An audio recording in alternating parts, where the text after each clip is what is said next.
Comment reprogrammer son subconscient? Qu'est-ce que l'épigénétique? Sommes-nous vraiment prisonniers de nos gènes? Est-ce que nos croyances dirigent notre vie? Je vais répondre à toutes ces questions dans cette première vidéo.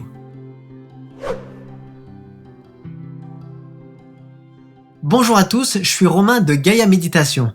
Avant de commencer, petit rappel, nous avons ouvert un canal Telegram Gaia Méditation sur lequel nous partageons encore plus de contenu inspirant. On serait ravis de vous y retrouver, le lien s'affiche à l'écran.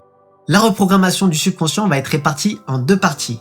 Dans la première, celle-ci, je vous présenterai l'épigénétique, la biologie des croyances et le pouvoir de l'esprit de manière générale. Bien sûr, j'aborderai le subconscient et son influence dans votre quotidien et dans votre vie.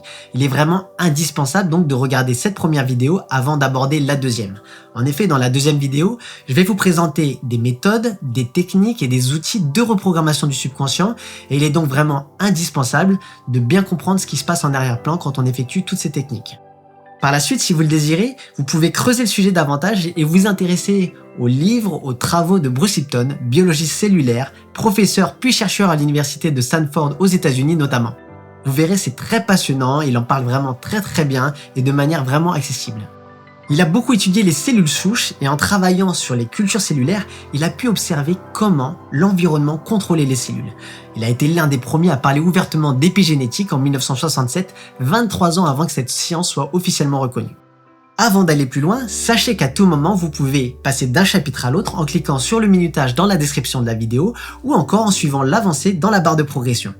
Une fois de plus, je vous recommande vivement de regarder l'ensemble de cette vidéo pour bien comprendre quelle est la différence entre l'épigénétique et la génétique, pour bien comprendre qu'on n'est pas simplement esclave de nos gènes et qu'on peut changer leur expression par un exercice de la conscience. Alors pour commencer, quelle est la différence entre épigénétique et génétique ?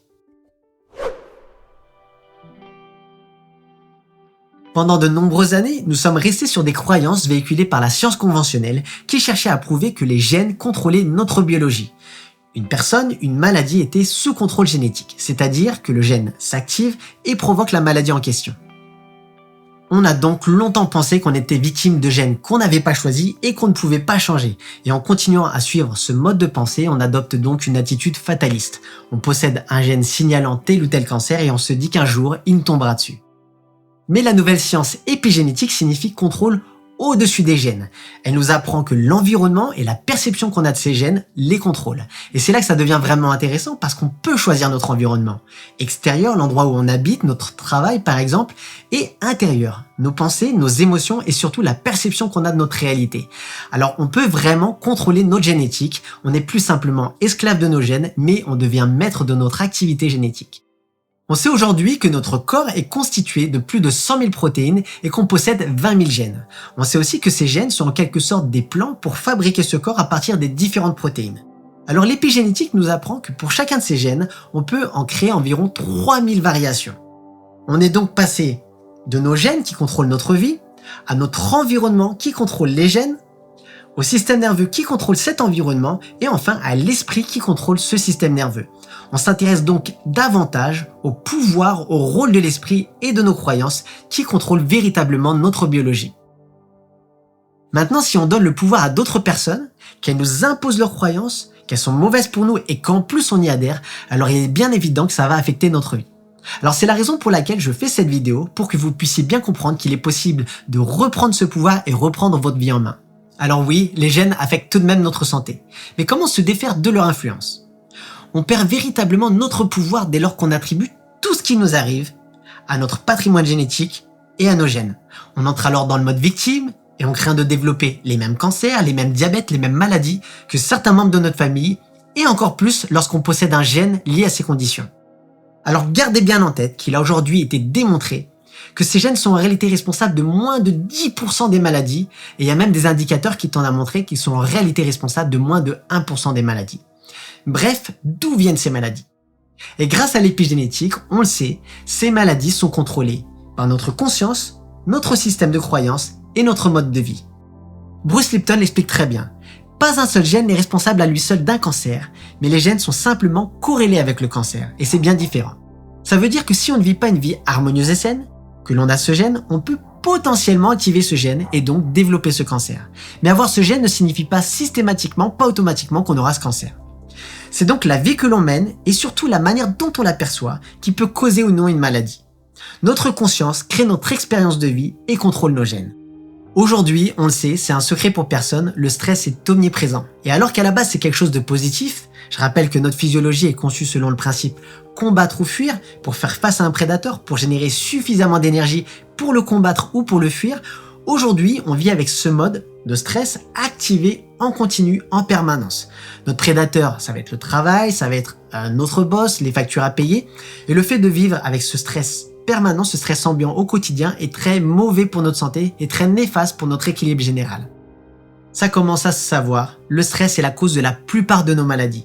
Et ce stress, il vient d'où? Il vient de notre conscience, de la manière dont on perçoit notre réalité, notre quotidien et notre vie.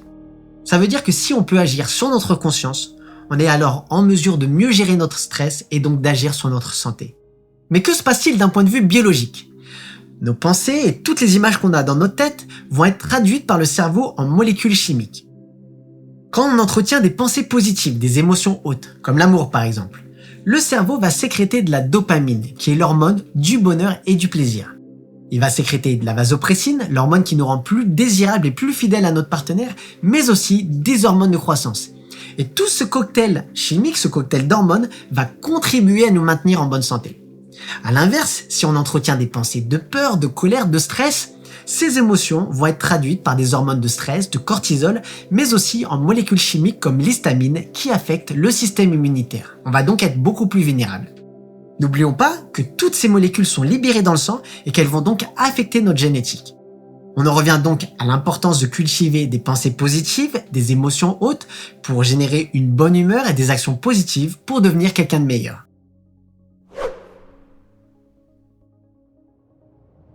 En science, on connaît depuis longtemps l'effet placebo, et c'est selon moi le meilleur exemple démontrant l'impact de la pensée positive sur notre physiologie.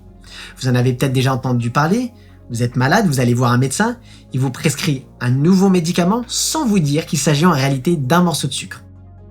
À ce moment-là, vous prenez donc ce comprimé et vous allez mieux. Et on voit bien que c'est pas ce comprimé qui vous a aidé à aller mieux, mais c'est cette croyance que ce comprimé allait vous aider. Vous avez donc attribué en conscience un pouvoir à ce comprimé de sucre. Mais attendez, il y a mieux, le double placebo. Alors, pour le double placebo, le médecin lui-même ne sait pas qu'il est en train de prescrire un placebo. Il est persuadé qu'il est en train de vous prescrire un médicament qui va vous aider. Et les résultats sont encore plus probants. L'effet placebo est aujourd'hui de plus en plus connu, mais on ne parle pas assez de son opposé, l'effet nocebo. C'est très important de savoir que ça existe aussi, parce que si des pensées positives activent l'effet placebo, qui est bon pour votre santé, des pensées négatives, des croyances négatives, sont tout aussi puissantes, mais dans le sens inverse, et sont donc responsables de l'effet nocebo. On sait aujourd'hui qu'un antécédent familial n'est responsable que de moins de 10% des cancers. Mais d'où viennent les 90% restants? Ils viennent du stress et des pensées négatives de manière générale. Par exemple, on a remarqué chez des enfants adoptés dans des familles ayant des antécédents de cancer à chaque génération que par la suite, ces enfants pouvaient développer le même type de cancer que leurs parents adoptifs alors même qu'ils n'avaient pas le même patrimoine génétique. On remarque bien, une fois de plus, que le cancer a été déclenché par l'environnement et non par les gènes. Aujourd'hui, la physique quantique vient confirmer que la conscience est créatrice de nos expériences de vie. Il existe aussi d'autres sciences émergentes comme la noétique qui tendent à le démontrer. Les sciences noétiques, par exemple, étudient comment les croyances, les pensées et les intentions affectent notre réalité. Ici, on observe les effets réels, on les reproduit pour essayer de mieux comprendre par quel mécanisme la conscience est capable de telles prouesses. On dispose aujourd'hui de suffisamment de données pour mieux comprendre comment la conscience affecte notre biologie. Maintenant, vous allez me dire qu'on veut tous être heureux, tous être en bonne santé, et pourtant tout le monde ne l'est pas. Pourquoi? En effet, une grande partie de notre vie est jouée par notre subconscient.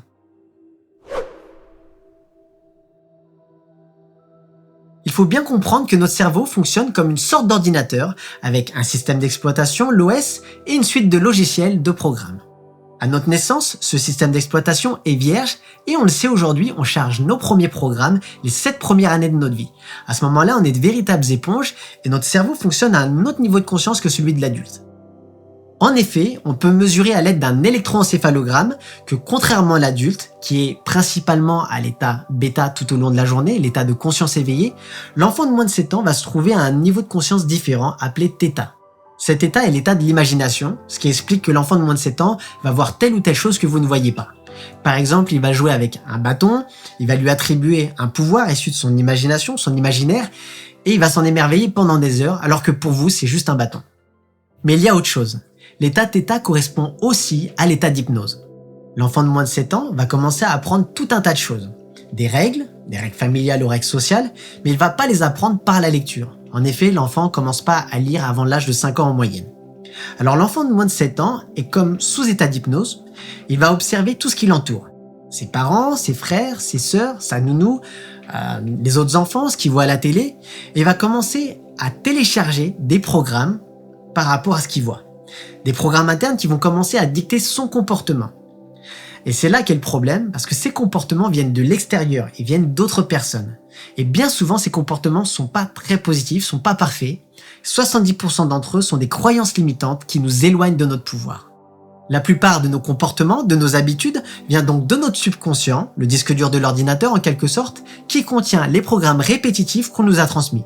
On vit donc pas totalement notre vie, mais on répète en grande partie les programmes et les habitudes héritées d'autres personnes. Le conscient, situé au niveau du cortex préfrontal derrière le front, la partie la plus récente de l'évolution du cerveau humain, est notre partie créatrice, celle qui exprime les souhaits et les désirs au quotidien dans la vie en ce qui concerne la santé, les relations et le travail. Mais comme l'expliquent de nombreuses études, 5% seulement de ces activités cognitives, les décisions, les émotions, les pensées, les actions, les comportements sont conscientes. Les 95% restantes sont générées au-delà du champ de conscience. Ça veut dire que quand on se met à penser à ce qu'on a fait la veille, ce qu'on doit faire dans la journée, les problèmes au quotidien, ce qu'on doit faire le lendemain, la semaine suivante, on n'est plus présent à ce que l'on fait, à ce que l'on désire, et on laisse alors le subconscient prendre le relais les 95% restants du temps.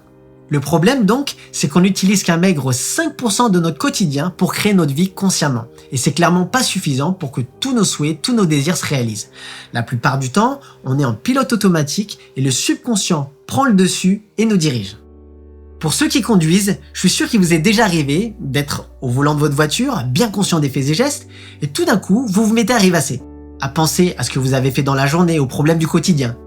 Et comme par magie, 5 minutes plus tard, vous arrivez chez vous en vous demandant comment vous avez fait pour pas causer d'accident, pour pas brûler un feu. C'est un parfait exemple du pilote automatique. Le conscient a laissé le volant au subconscient pendant qu'il était tourné vers ses pensées intérieures au lieu de porter attention à ce qui se déroulait à l'extérieur dans le moment présent. Vous avez appris à conduire, vous connaissez le chemin pour entrer chez vous et ce programme est bien ancré, bien enregistré dans votre subconscient. Pour effectuer un changement, on doit donc être pleinement présent à ce que l'on fait, générer de nouvelles pensées, de nouvelles émotions, développer de nouvelles habitudes pour reprogrammer le subconscient, ce programme qui tourne en arrière-plan, ce programme qu'on a en grande partie hérité de personnes extérieures et qui nous pose vraiment problème lorsqu'il est négatif et qu'il sabote notre vie. Bien souvent, on grandit et un beau jour, nos amis nous disent « Mais qu'est-ce que tu ressembles à tes parents, à ton père ou à ta mère, peu importe. » À ce moment-là, on leur répond que pas du tout et on en est convaincu. Mais il y a un petit problème, tous nos amis disent la même chose. Pourquoi ? Parce que pendant que notre conscience est perdue dans le flot de pensée, elle est tournée vers l'intérieur et non sur ce qui se passe à l'extérieur. Et nos amis, eux, observent depuis l'extérieur. Ils voient donc nos comportements, nos habitudes et tous les petits tics hérités de nos parents avant l'âge de 7 ans. On en a fait des programmes qui sont tous enregistrés dans le subconscient. Alors bien sûr, si personne ne nous dit qu'on ressemble à nos parents et qu'on est nous-mêmes convaincus qu'on ne leur ressemble pas, ça peut vouloir dire qu'on a déjà commencé à changer le programme. Ainsi, on peut avoir des pensées positives, mais bizarrement, ce que l'on vit au quotidien ne correspond pas. Pourquoi ? Parce qu'on n'est tout simplement pas conscient des programmes chargés les 7 premières années de notre vie dans le subconscient. Ce subconscient qui va rejouer ses programmes les 95% du temps.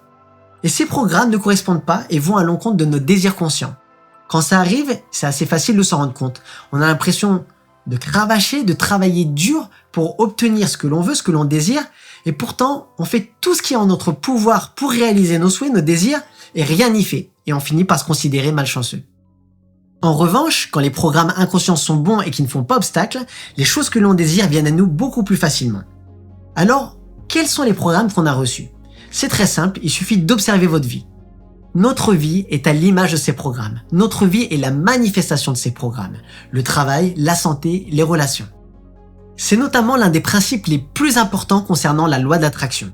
Ce que l'on a, ce que l'on est le fruit de nos pensées, de nos émotions, de nos actions et de nos comportements. Et plus on prend l'habitude d'émettre de nouvelles pensées, plus on développe une nouvelle perception de ce que l'on vit, en lien, en accord avec ce nouveau programme invisible du subconscient. La cause de ce que l'on vit n'est alors pas extérieure, on est responsable, on crée notre vie. Alors je sais, c'est pas toujours facile à entendre, mais le point de départ est de reconnaître qu'on a tel ou tel programme pour pouvoir les changer. Ensuite, il faut reconnaître qu'on est des êtres créateurs, d'autant plus que la physique quantique et l'épigénétique viennent confirmer tout ça aujourd'hui. Alors heureusement, on n'est pas condamné à jouer les mêmes programmes indéfiniment et il existe des solutions pour pouvoir reprogrammer ce subconscient et reprendre le contrôle de notre vie. On a vu avec l'effet placebo et l'effet nocebo qu'on était capable d'influencer notre physiologie dans un sens ou dans un autre en fonction des croyances et des pensées qu'on cultive. On a vu aussi que ces croyances, souvent limitantes, nous ont été transmises pour la plupart avant l'âge de 7 ans. On a vu qu'elles ont constitué petit à petit des programmes et des habitudes logées dans notre subconscient. Quand on comprend l'impact des programmes qu'on a reçus et qu'on prend conscience de notre pouvoir créateur, on devient alors responsable de notre vie. Et on peut décider ou pas de reprendre notre vie en main. Et quand on est parent, par exemple, ça peut nous inspirer à prendre conscience de tous les programmes qu'on transmet consciemment à nos enfants 5% du temps et de tous ceux qu'on souhaite pas forcément leur transmettre les 95% du temps restant lorsque le subconscient reprend le dessus. Alors quand un parent retombe dans ses programmes invisibles, ses propres programmes, l'autre parent peut lui faire remarquer et vice-versa. Maintenant, sachez qu'il existe diverses méthodes, techniques et outils pour reprogrammer votre subconscient. Et je vais vous présenter tout ça dans la deuxième vidéo. Une vidéo qui s'affichera d'ailleurs à l'écran une fois publiée et le lien sera aussi disponible dans la description de la vidéo. En attendant de bien digérer tout ça, n'hésitez pas à vous abonner à la chaîne sans oublier de cliquer sur la petite cloche pour recevoir les notifications des nouvelles vidéos. J'espère que cette vidéo vous a plu, n'hésitez pas non plus à partager vos impressions, à nous faire part de vos expériences en commentaire sous la vidéo. Je tenais une fois de plus à vous remercier pour votre soutien et l'intérêt que vous portez à notre chaîne et je vous dis à bientôt pour la deuxième vidéo.